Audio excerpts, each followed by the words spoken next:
Hello and welcome to another video for pre-calculus. In this video, we are going to discuss about the law of cosines. So we can use the law of cosine to solve a triangle if we are given two sides and included angle. So if the case is side angle side, or if we are given three sides, so no measure of the angle is given, but we are given all three sides. So in those two cases, we can use the law of cosine. So the statement for the law of cosine are here. So we have three different statements depending on which angle we are using. So if we are using angle A, then we have A squared equals B squared plus C squared minus 2BC times cosine of A. Similarly, if we are using angle B, then we have B squared equals A squared plus C squared minus 2AC times cosine of B, and then similarly for C. Now, if the given angle is a right angle, then this law of cosine changes to the Pythagorean theorem. So for example, if angle A is 90 degree, that means cosine of A is 0, which means this whole term here becomes 0. So that gives us A squared equals B squared plus C squared. And if A is 90 degree, then side A is the hypotenuse. So that is basically the Pythagorean theorem. So similarly, if the given angle B is 90 degree, then this term becomes 0. So we have B squared equals A squared plus C squared. And then if B is 90 degrees, side B is the right hypotenuse. So that is a Pythagorean theorem and so on. So if the given angle is 90 degree, then this law of cosine just changes to a Pythagorean theorem. So let's look at some examples. So when you are given the information and asked you to, if you are asked to solve the triangle, then the first thing we are going to draw the triangle and we are going to look at what's given, and based on that, we have to make a decision whether we are going to use the law of sine or law of cosine. Sometimes we start with the law of cosine, but after we get information, then we might use the law of sine. So we'll look at this example. Okay, so let's go ahead and draw this triangle. So let me say this is triangle A, B, and C. So if we look over here, we are given side A equals 22. So this is 22. Side B is 20.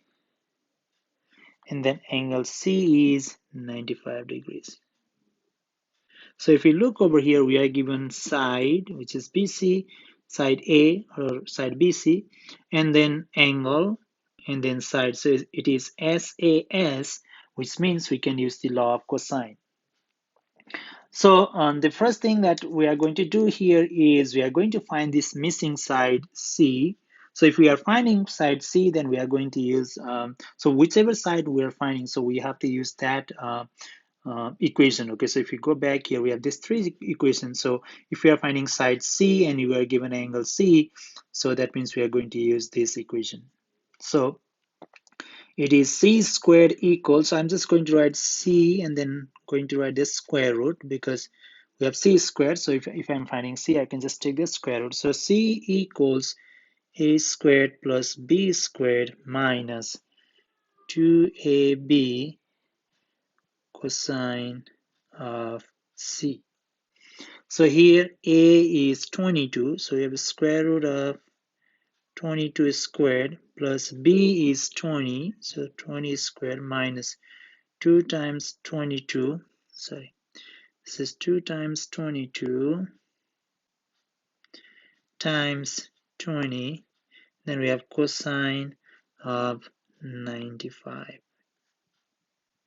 So in order to avoid any rounding error, I'll put everything together in the calculator, and then this gives us approximately side C equals 31. So approximately 31. Okay, so that's side C. This is, we got it 31. Now, in order to find angle A or angle B, so first we can find angle A or angle B, doesn't matter. So we'll go ahead and find angle A.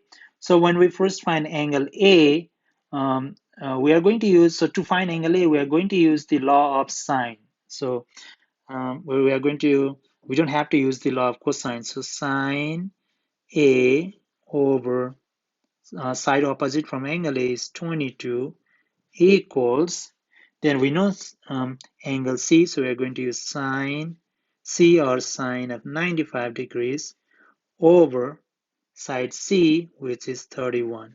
Now we are finding sine angle A, so we'll multiply by 22 on both sides, so we get sine A equals 22 sine of 95 degrees divided by 31. So now we'll find angle A equals, we'll take the inverse of this quantity, so sine inverse of this quantity, and that will give us angle A is approximately equals to, so when we put this into the calculator, we'll get 45 degrees approximately. Okay, so we got angle A. Now the only quantity or only measure that we need to find, or the only thing that is missing, is angle B. So we know angle A, we know angle C, so we can find angle B equals 180 minus, so angle C is 95 plus angle A is 45 degrees, and then when we subtract that, we'll get angle B equals 40 degrees. So we have all the measures, so we solve that triangle. Okay, so now let's look at this problem here. We are going to solve this triangle such that we are given all three sides here. So let's go ahead and draw this triangle. Okay, so A, B, and C. So side A is 14, side B is 9, and side C is 6. So one thing that we really need to pay attention is always try to find the angle that is opposite of the longest side, or the largest angle. So we know that in a triangle, the angle which is opposite from the longest side is always the largest angle. So we'll always solve for the largest angle first, and then we'll find the other angles. Okay, so let's go ahead and, so the largest angle is angle A because this side is the longest side. So we'll go ahead and find angle A first, okay?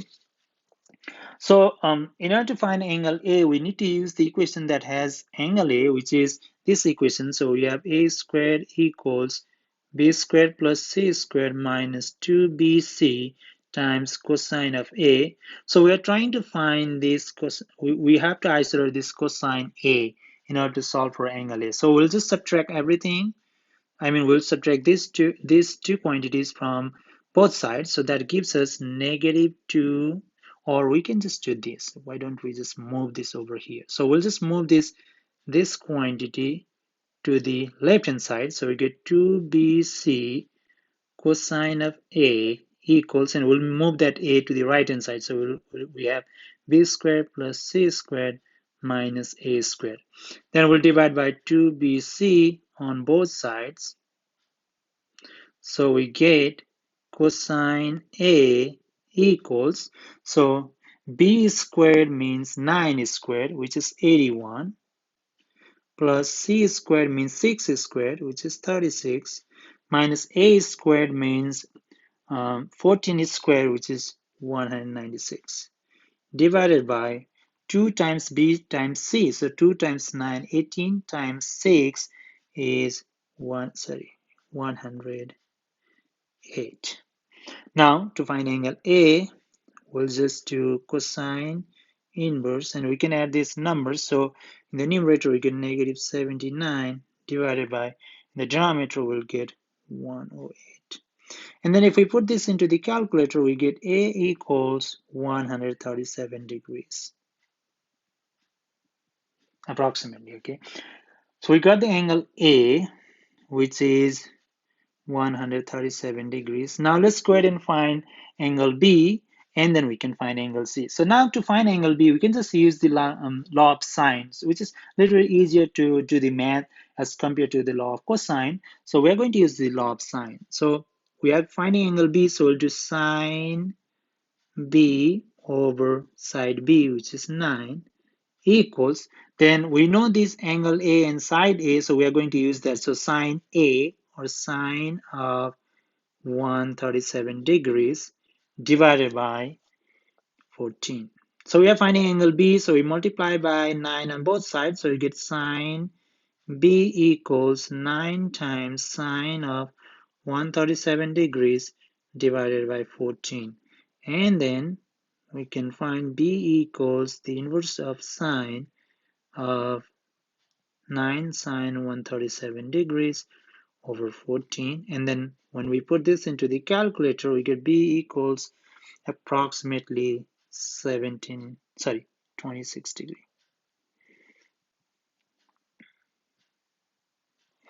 Now to find C, so we got angle B. Now to find angle C, we can just do 180 degree minus 137 degrees plus 26 degrees, and then that gives us C equals approximately 17 degrees. So we were given three sides and we found all three angles. So basically we solved the triangle. So these are the two examples for using the law of cosine.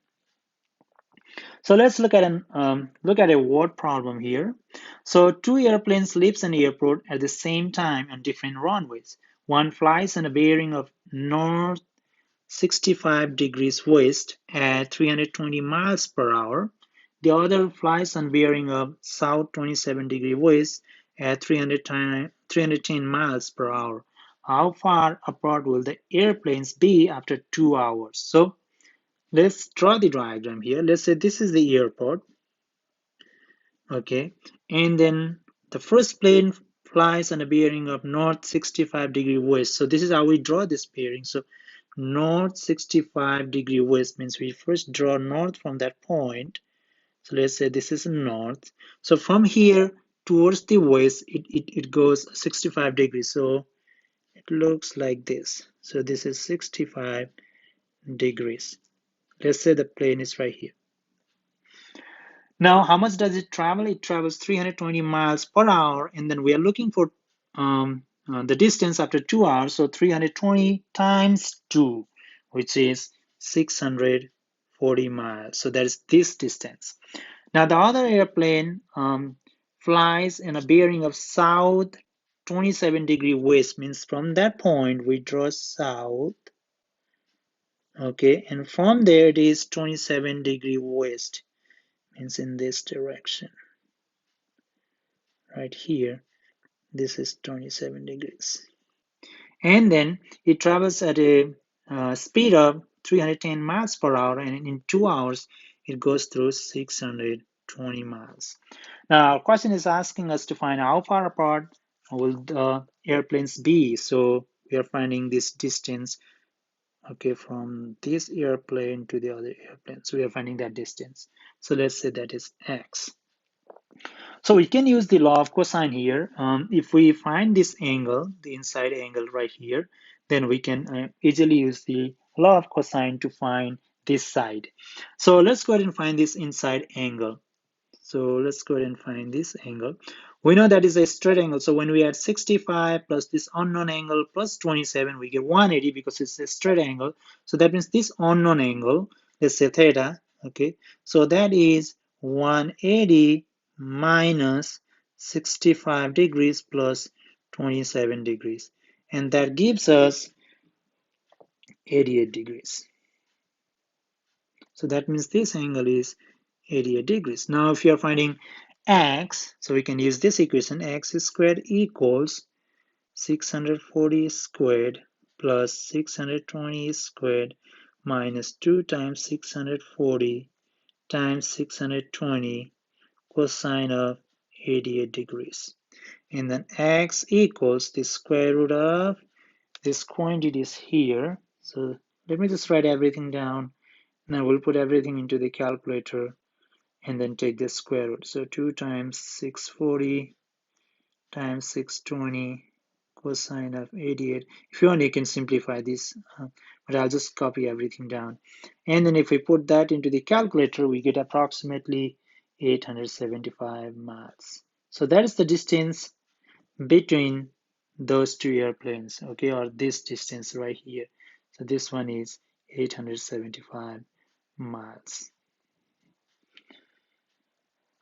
So there's another formula. So remember, when we did the law of sines, we looked at a formula to find the area of a triangle. So there is another formula to find the area of the triangle. So this formula we use when we are given all three sides. So we know all three sides of the triangle, okay, and then we want to find the area. So for that, this is the formula. So area of a triangle is given by s times s minus a times s minus b times s minus c, where s is half times a plus b plus c, or it is the semi-perimeter or half of the perimeter of the triangle. And we know that if this is a triangle A, B, C, or side A, B, and C, the perimeter of the triangle is when we add the length of all three sides. So A plus B plus C, so that's the perimeter.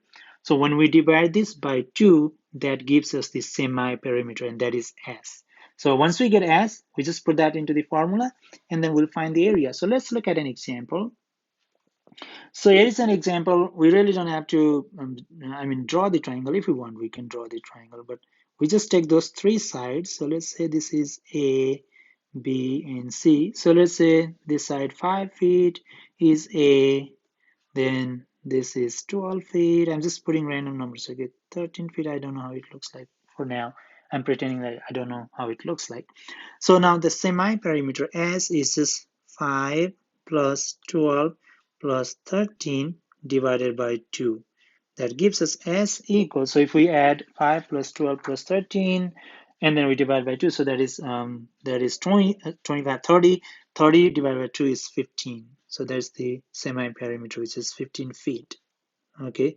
Now the area is given by the formula square root of S times S minus A, S minus B, and S minus C. So which is square root of S is 15 times 15 minus A is 5, 15 minus B is 12. You really don't have to worry which one is A, B, and C because we have all three sides. We can put them in any order because we are multiplying them. It really doesn't matter. Okay, so 15 minus 13. So we will get, so 15 times this is 10 times this is 3 times this is 2, and that gives us 900. So square root of 900 is 30 square feet. So that is the area of the triangle. Now, I know that this triangle is a right triangle. So here is this one. So this is a right triangle because 5, 12, and 13, the triangle with that side, those sides, 5, 12, and 13, so it is a right triangle.